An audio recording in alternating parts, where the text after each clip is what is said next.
tidak ada cerita Ahok dengan Anies.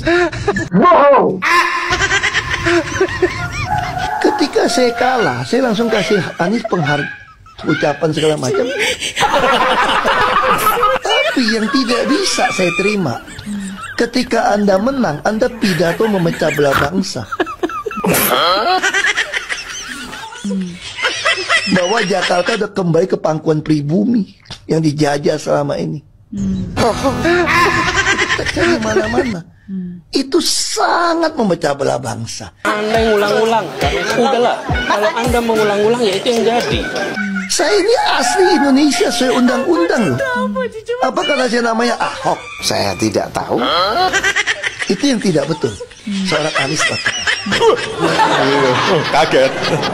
Bagi saya Anies sangat tidak negarawan. Ini parah nih. Ya nggak tahu, tanya yang mau tanya saya. Anda udah menang, it's okay gitu loh. Saya juga tidak bawa ke MA, nggak bawa ke MK. Waktu Anda ulang tahun DKI saya juga datang. Tapi kenapa Anda mesti pidato seperti itu? Terus terang, saya tidak tahu.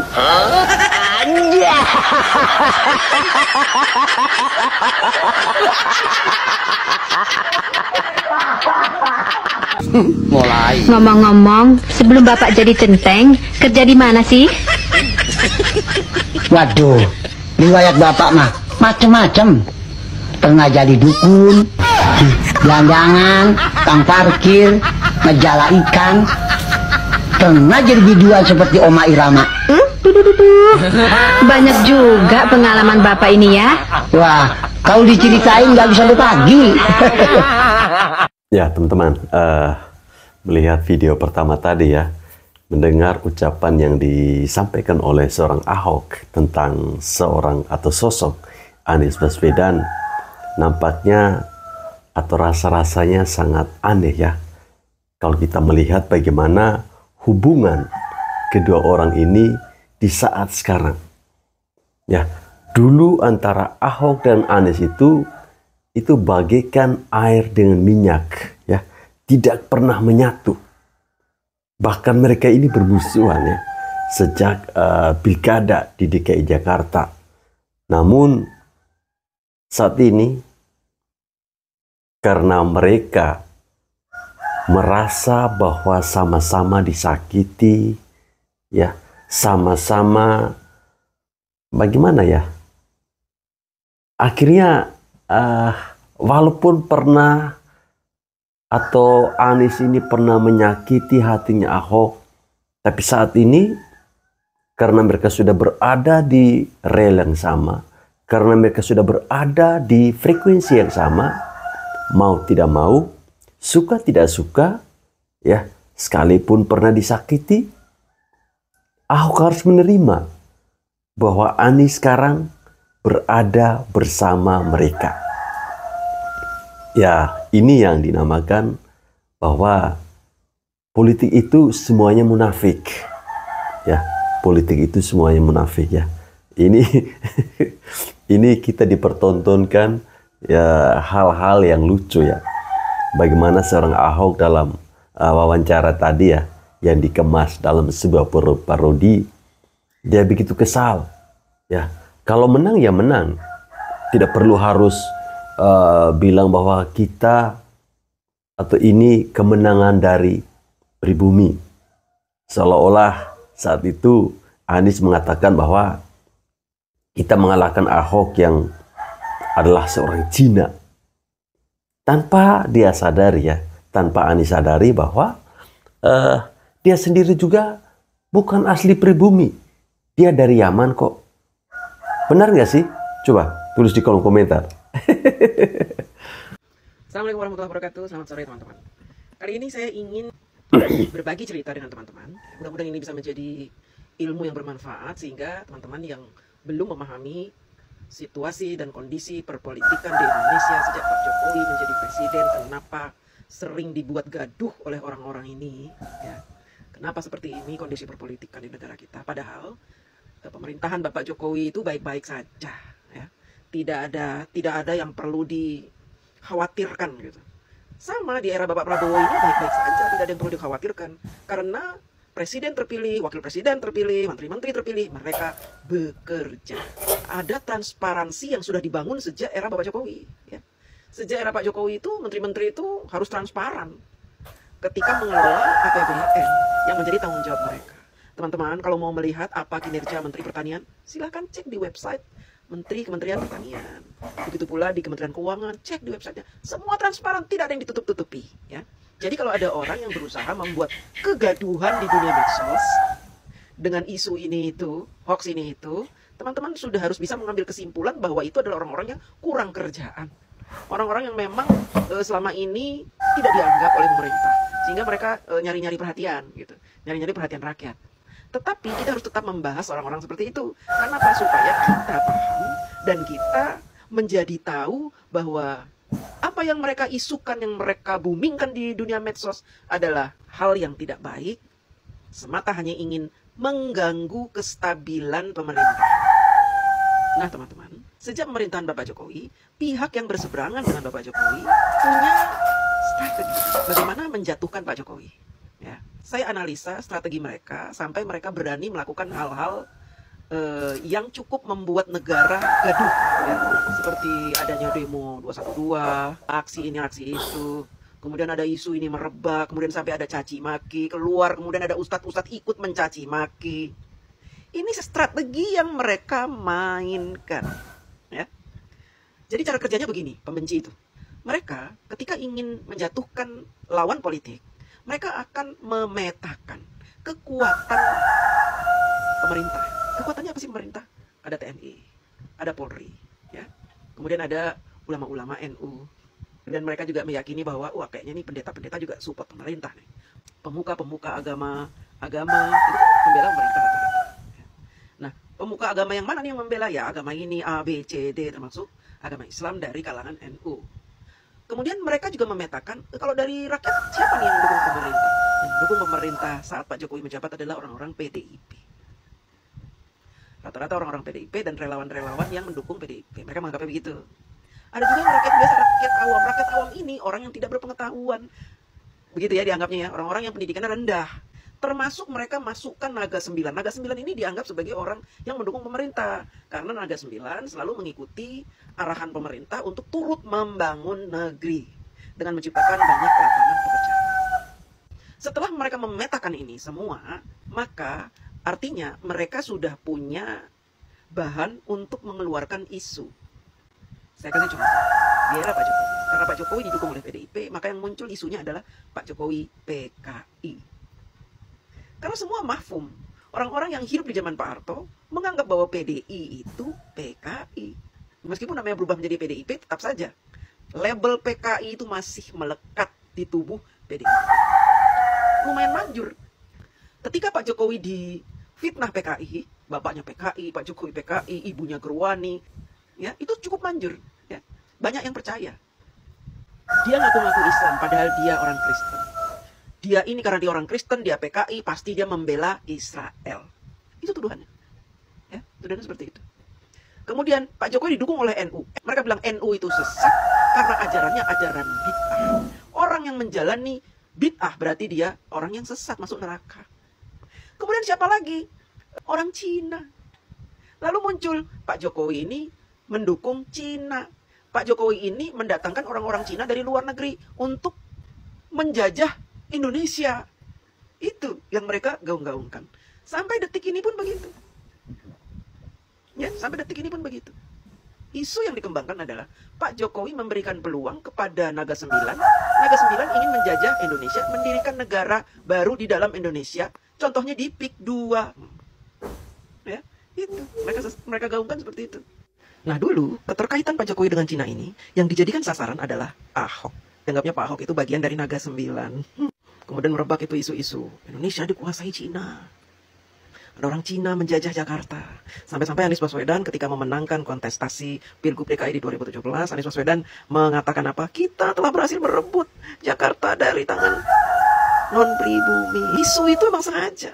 Supaya apa? Supaya rakyat membenci Pak Jokowi. Karena dianggap Pak Jokowi ini mendatangkan orang Cina. Pak Jokowi lebih mendukung non-pribumi daripada pribumi untuk membangun negeri. Nah lalu, keuntungannya apa ketika mereka menyebarkan isu-isu hoax-hoax seperti ini? Keuntungannya adalah pendukung Pak Jokowi yang kata mereka adalah orang-orang yang pengetahuannya minim, pendidikannya rendah, akan mudah terpengaruh, akan terhasut dan percaya. Apakah benar rakyat yang mendukung Pak Jokowi percaya dengan isu mereka? Oh tidak. Tidak ada yang percaya. Justru yang mencintai Pak Jokowi semakin bertambah banyak. Kemudian kekuatan TNI Polri yang dimiliki oleh Bapak Jokowi pun mendapat perlawanan. Dari siapa? Dari mereka-mereka yang sudah pensiun dari Polri maupun dari TNI. Banyak sekali jenderal-jenderal yang mengabarkan berita-berita tidak benar pada saat pemerintah Pak Jokowi. Mantan-mantan jenderal seperti Gatot Nurmantio. Dan ini pun dilakukan oleh PDIP ketika PDIP berseberangan dengan Pak Jokowi. PDIP menggunakan Jenderal Andika untuk melawan kekuatan Bapak Jokowi dan beberapa jenderal yang lainnya. Kemudian karena dianggap bahwa pendukung Pak Jokowi rata-rata orang bodoh, maka mereka memunculkan profesor-profesor sebagai kubu yang membela mereka untuk muncul memberikan pendapat dan narasi-narasi. Tujuannya apa? Untuk mempengaruhi tadi pendukung Pak Jokowi yang pengetahuannya minim. Didatangkanlah Rocky Gerung, Anies Baswedan, Amin Rais, dan banyak sekali akademisi-akademisi profesional-profesional yang didatangkan untuk mendukung mereka. Supaya apa? Supaya kubu pendukung Pak Jokowi minder. Tapi faktanya, bukannya pendukung Pak Jokowi minder, justru mereka yang dipermalukan oleh pendukung Pak Jokowi, yang ternyata lebih cerdas, lebih melek dari mereka yang berpendidikan tinggi. Sampai-sampai Amin Rais pun ikut dipermalukan. Nah, teman-teman, coba perhatikan. Kubu Pak Jokowi kan berlapis-lapis. Untuk menyerang lapisan pertama, mereka keluarkan ini. Menyerang lapisan kedua, mereka keluarkan kekuatan mereka untuk mengalahkan lapisan kedua. Lapisan ketiga, keempat, kelima, keenam, mereka keluarkan. Untuk melawan NU, mereka keluarkan ulama-ulama Yaman, Habib-Habib, yang pengikutnya jutaan itu katanya, tapi gagal. Jadi kekuatan dari pendukung Pak Jokowi itu ternyata lebih powerful ketimbang kekuatan yang mereka miliki. Ya, makanya saat Pak Jokowi menarik Pak Prabowo untuk dimasukkan sebagai bagian dari orang yang mendukung pemerintah, kemudian menarik Bapak SBY, mereka mulai kelabakan nih. Ya, kubu pembenci pemerintah mulai kelabakan. Makanya muncul tuh orang-orang dengan gelar-gelar berelot itu untuk mendiskreditkan Pak Jokowi, ya. Dan mereka sedikit lega ketika Megawati menyatakan berseberangan dengan Pak Jokowi. Mereka kehilangan kubu Bapak Prabowo, tapi mereka kemasukan kubu PDIP. Dulu kan Habib Rizik menghina PDIP sebagai partai PKI. Sekarang Habib Rizik mendukung PDIP. Bingung mau menganulirnya, ya kan? Karena apa? Jelas-jelas ideologi mereka berbeda. Nah, yang sekarang sedang mereka boomingkan adalah negara sedang dijual kepada Naga 9 untuk mendirikan negara di dalam negara. Padahal kalian tahu loh, Naga 9 ini sudah ada sejak zaman Bapak Soeharto yang membantu pemerintah untuk menciptakan jutaan lapangan pekerjaan. Kalian selama ini meminta Pak Jokowi menyiapkan lapangan pekerjaan. Pak Jokowi mendesak Naga 9, lo yang mendapatkan fasilitas dari negara, lo yang kaya, lo yang nyari duit di Indonesia, ciptakan lapangan pekerjaan. Lo nggak bisa bersaing dengan mereka, dengan investor dari luar. Tapi saat itu membangun di Indonesia ini orang asing, investor dari luar. Gimana, lo bisa nggak? Sanggup nggak? Mereka sanggup. Ketika ada proyek PSN di PIK 2 itu, mereka sanggup mengerjakan itu. Karena memang faktanya, PIK 2 itu sudah menciptakan ribuan lowongan pekerjaan seperti yang diminta. Ya teman-teman, menanggapi apa yang disampaikan oleh ibu ini ya, bahwa strategi oposisi untuk menjatuhkan Bapak Jokowi yang selalu gagal, memang benar ya.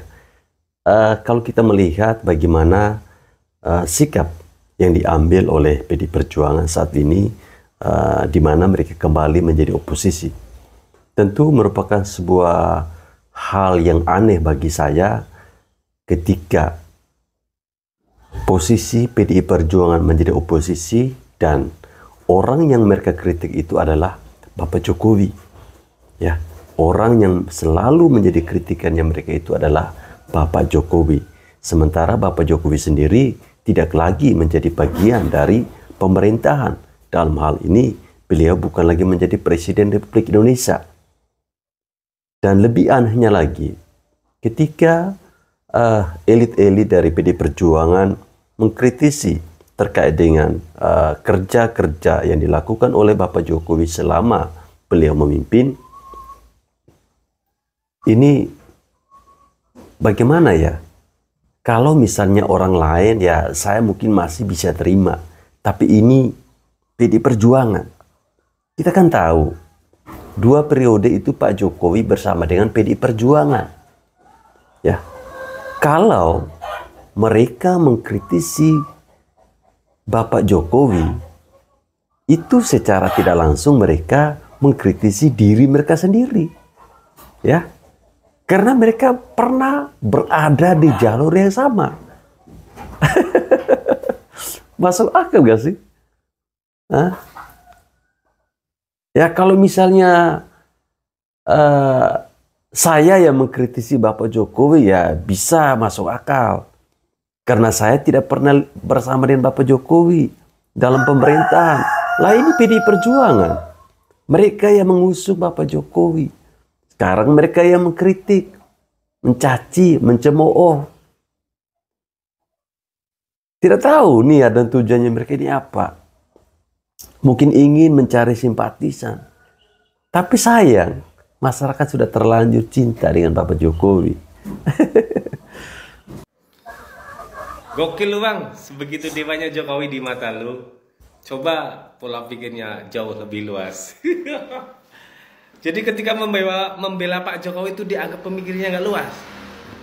Tapi ketika membela Ganjar atau membela Anies itu jauh lebih luas. Saya nggak sebegitunya juga bang gitu loh. Kita membela Pak Jokowi kan karena kalian memfitnah Pak Jokowi luar biasa. Kita bukan mendewakan karena Pak Jokowi bukan dewa.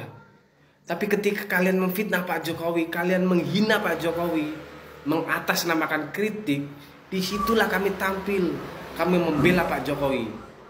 Karena memang Pak Jokowi sebegitu luar biasanya membangun negeri ini. Tapi halangan bukan oleh mereka-mereka yang punya kepentingan, tapi rakyat yang tidak tahu, hanya karena beda arah politik, tapi kalian menghina, mencaci maki.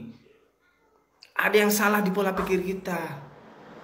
Kita menghina pemimpin-pemimpin kita, padahal beliau sudah luar biasa membangun negeri ini, tapi hanya karena beda arah politik, kalian menghina sebegitu mudahnya. Itu yang mau kita sampaikan. Coba kita flashback. Apa sih yang salah dari kita?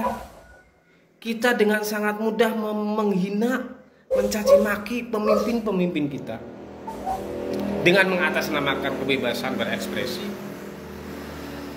Tapi apa yang hadir selama ini di medsos? Hinaan, cacian, makian, berita hoax berseliweran luar biasa. Nah, disitulah kami tampil. Kami ingin menyampaikan sesuatu yang luar biasa dengan gaya yang insya Allah santai, santun, tapi tetap menyala abangku. Oke? Jadi kita tidak mendewakan Pak Jokowi karena Pak Jokowi bukan dewa. Tapi kalau kalian menghina Pak Jokowi sebegitunya, di situ kami tampil untuk membelanya. Cukup fair? Terima kasih. Assalamualaikum warahmatullahi wabarakatuh. Terakhir mohon maaf. Terakhir Pak Jokowi tidak kemana-mana, tapi pendukung Pak Jokowi ada di mana-mana. Terima kasih. Ya, sebuah komentar yang lucu juga ya. Dia katakan bahwa gokil lu bang, segitu dewanya Jokowi di mata lu bang. Coba pola pikirnya lebih luas lagi. Ya, kita bukan mendewakan Bapak Jokowi. Karena sejujurnya Pak Jokowi bukan dewa, bukan seorang dewa. Tetapi kita menghargai apa yang sudah dilakukan oleh Bapak Jokowi selama 2 periode ketika beliau memimpin bangsa ini. Jadi kami ini ya, kami yang otaknya masih waras ini hanya menghargai ya pekerjaan atau apa yang sudah dikerjakan oleh Pak Jokowi. Kami tahu berterima kasih. Ya, bukan seperti kalian ini setiap kali kalau saya membuat konten tentang Bapak Jokowi, komentarnya hanya apa? Ternak Mulyono. Emang sebatas itu pikiran kalian? Ya. Sebenarnya yang nggak luas itu pikirannya siapa sih? Bukankah pikiran kalian yang nggak luas? Komentarnya hanya Ternak Mulyono, Baser Mulyono. Nggak lari kemana-mana. Nggak jauh-jauh ya. Hampir semua yang komentar di channel saya itu, kalau dia kontra sama Pak Jokowi, sudah. Ini Ternak Mulyono, ini Baser Mulyono. Kamu dibayar berapa bang? Mau tahu saya dibayar berapa sama Pak Jokowi? Mau tahu? Saya dibayar dengan pembangunan di daerah NTT. Paham kau?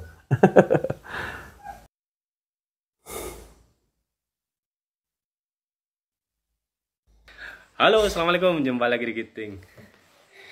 Banyak yang bilang di Indonesia sekarang presidennya ada 2 katanya kan. Atau ada yang menyampaikan di Indonesia ada matahari kembar. Bang, hari ini bukan di pemerintahan SBY dan JK yang dulu presiden dan wakil presiden sama-sama ingin mencari simpati. Ini Pak Prabowo dan Pak Jokowi, 2 negarawan sejati yang sudah sama-sama dewasa dalam melihat kancah perpolitikan di negeri ini. Bukan ibu-ibu yang ketika bicara politik lalu berbeda cara pandang dan sudut pandangnya, lalu marahan, lalu jengkel, lalu tidak mau tegur sapa, lalu tidak mau salaman, lalu tidak mau datang ketika diundang. Ada itu gitu loh. Tapi ini bukan emak-emak yang selalu meninggikan ego, selalu meninggikan emosi. Bukan bagaimana kita mencari solusi terbaik ke depan. Menurunkan ego, lalu melihat kebersamaan. Itu kan yang bagus. Kalau Anda panas melihat kekompakan Pak Jokowi dengan Pak Prabowo, mungkin belah dada Anda, ada yang salah. Ada yang bobrok di dalam hati Anda ketika ada koalisi yang luar biasa untuk membangun. Karena Indonesia itu butuh kebersamaan. Bahkan bersama saja belum cukup untuk membuat Indonesia menjadi gemah ripah loh Jinawi. Butuh keinginan dan kemauan yang kuat di luar kebersamaan yang harus terbangun selama ini. Nah, kebersamaan saja kalian tidak begitu menyukainya. Bagaimana kita mau maju gitu loh. Oke, jadi kalau ada yang berharap Pak Prabowo menyingkirkan Pak Jokowi, untuk nanti Pak Jokowi diabaikan, ditendang dan segala macam, Pak Prabowo itu orang yang tahu berterima kasih. Pak Prabowo itu bagaimana bisa menyikapi dan berdewasa dalam berpolitik. Itu saja gitu loh. Jadi bagusnya membangun negeri ini tuh berkoalisi. Dulu Pak SBY tidak bisa masuk di pemerintahan Pak Jokowi karena ada sekat, ada pembatas, ada orang yang menghalangi bagaimana Pak SBY berkoalisi dengan Pak Jokowi. Pak AHY sudah menyampaikan itu. Jadi kalau sekarang Pak Jokowi mau disekatkan dengan Pak Prabowo karena ketidaksukaan kalian, ada yang tidak baik dalam jantung kalian itu. Oke, jadi kalau kita sih fine-fine saja melihat kebestian Pak Prabowo dan Pak Jokowi. Beliau berdua tokoh negarawan sejati yang luar biasa untuk membangun negeri ini, keberlanjutan dan satu hal yang memang kalau tidak bagus ya dihentikan. Tapi kalau yang sudah bagus harus dilanjutkan. Saya pikir luar biasa Pak Jokowi dan luar biasa juga Pak Prabowo. Semoga di pemerintahan Pak Prabowo kali ini mampu melanjutkan apa nawacita dari Pak Jokowi. Terima kasih. Assalamualaikum warahmatullahi wabarakatuh. Ya, kalau orang-orang pembenci ya, barisan sakit hati melihat video ini pasti tambah stres. Ya, niatnya mereka itu kan ingin menjatuhkan atau ingin memisahkan antara hubungan baik yang selama ini sudah terjalin antara Bapak Jokowi dan juga Bapak Prabowo. Tapi mereka salah. Ya, mereka pikir Bapak Prabowo ini seperti emak-emak yang ono. Ya, yang sukanya benci sama semua mantan presiden. Tapi seorang Gus Dur, dia katakan, ya, Prabowo itu orangnya tulus. Orangnya tulus. Sama seperti Pak Jokowi. Jadi tidak heran kalau saat ini hubungan antara kedua orang ini sangat baik dan baik-baik saja.